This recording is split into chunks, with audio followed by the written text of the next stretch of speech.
आज हम डिस्कस करेंगे कि जो हमारी प्रोग्रामिंग लैंग्वेजेस होती हैं उनकी क्या इंपॉर्टेंस है करियर के लिए। आईटी इंडस्ट्री में कैसे हम एक तरीके से स्टार्ट कर सकते हैं अगर हमारी कोई भी प्रोग्रामिंग लैंग्वेज हम यूज़ करते हैं। ठीक है, अलग अलग तरीके की प्रोग्रामिंग लैंग्वेजेस होती है। जैसे कि हम बात करते हैं आज के टाइम में पाइथन बहुत ज़्यादा चल रही है, मशीन लर्निंग है, आपकी जावा है। ठीक है, अलग अलग टेक्नोलॉजी होती है, लेकिन हमें ये पता होना चाहिए कि किस टेक्नोलॉजी का किस वे में यूज़ करते हैं। ठीक है, उसके लिए सबसे पहले हम समझेंगे कि जब हम आईटी में जाते हैं तो वहाँ पे अलग अलग तरीके की एप्लीकेशन क्रिएट होती है। जैसे सिंपल अगर हमें डेस्कटॉप एप्लीकेशन क्रिएट करनी है, लाइक जैसे वीएलसी मीडिया प्लेयर है आपके पास, या आप माइक्रोसॉफ्ट वर्ड यूज़ करते हैं, तो उसके लिए हम क्या करते हैं, जो भी हमारी लैंग्वेज होती है जैसे जावा है तो उसके हम कोर जावा के कॉन्सेप्ट्स यूज़ करते हैं। अगर हमें सपोज एंड्रॉयड एप्लीकेशन बनानी है, यानी कि मोबाइल एप्लीकेशन बनानी है, तो उसके लिए हम एंड्रॉयड यूज़ करते हैं, या हम iOS एप्लीकेशन क्रिएट कर सकते हैं।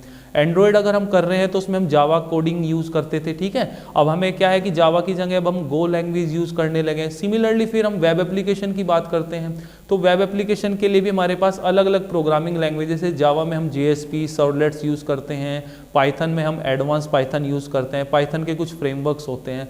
तो बेसिकली अगर हम इंडस्ट्री में जाना चाह रहे हैं, as a IT engineer start करना चाह रहे हैं, तो हमें जो हमारे अलग अलग प्रोग्रामिंग लैंग्वेजेस है इनको स्टडी ना करके सबसे पहले हमें एक लेवल से स्टार्ट करना पड़ेगा, एक बेसिक हमें बनाना पड़ेगा कि हमारा जो फंडामेंटल कॉन्सेप्ट्स हैं वे हमारे अच्छे से क्लियर हो जाएं। जैसे कि अगर हम बात करते हैं तो सबसे पहले हमें लैंग्वेज के फंडामेंटल्स क्रिएट करने होंगे। उसके लिए हम बेसिक जो हमारी प्रोग्रामिंग लैंग्वेज है, चाहे वो हमारी C लैंग्वेज है, C++, इन दोनों में से अगर हम कोई भी लैंग्वेज से स्टार्टिंग करते हैं तो हमारे लिए एक अच्छा ऑप्शन होता है। यानी कि हमें स्टार्टिंग में C या C++ अगर हम सिलेक्ट करते हैं तो हमारी प्रोग्रामिंग लर्निंग के लिए बहुत अच्छी अंडरस्टैंडिंग क्रिएट कर देता है। उसके बाद जैसा हमारा इंटरेस्ट होता है, ठीक है, कहते हैं ना एक बार अगर बेसिक्स हमारे क्लियर हैं तो हम कुछ भी कर सकते हैं। अगर आपका फंडामेंटल प्रोग्रामिंग का क्लियर है तो फिर आप चाहें तो अपनी जर्नी को जावा लैंग्वेज में स्टार्ट कर सकते हैं, या आप पाइथन को सिलेक्ट कर सकते हैं, या आप फिर अपनी मशीन लर्निंग की जर्नी स्टार्ट कर सकते हैं, या आप चाहें तो डेटाबेस में जा सकते हैं। तो बेसिकली ये है कि अगर आपको कंपनी में अपना करियर बनाना है तो अलग अलग जॉब प्रोफाइल्स होती हैं, जिन जॉब प्रोफाइल्स के अकॉर्डिंग हम वहाँ पर अपना